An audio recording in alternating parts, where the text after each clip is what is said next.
Пари има, исто како интерес за инвестирање во Македонија, но во земјава немало доволно квалификувани работници, тврдат германските инвеститори. Тие сакаат да вложуваат во Македонија, а постоечките инвеститори да ги прошират капацитетите, но затоа треба да се едуцираат кадри, особено за техничките струки. Токму ново формираниот македонско-германски мешовит комитет за економска соработка ќе работи на дуално образование, односно средношколците и студентите да работат во компании во текот на своето учење. Гледаме дека има се поголем интерес на германските компании да се вклучат во земјата. Тоа е предизвик и мора да инвестираме многу повеќе во образованието за да обезбедиме соодветна околина за инвестициите. Германските инвеститори сакаат да дојдат во земјата и сакаме да го спречиме одливот на мозоци.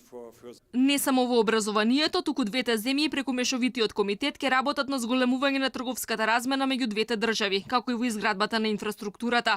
Македонија очекува и значајна финансиска поддршка во вид на ефтини кредити од германските развојни банки.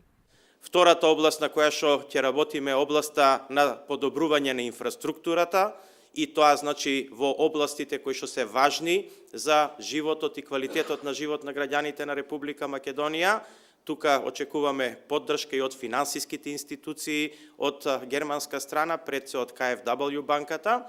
Мешовитиот комитет е дел од германската стратегија за економска соработка со државите од Западен Балкан, а неговото формирање беше најавено пред неколку месеци при посетата на германската канцеларка Ангела Меркел на земјава.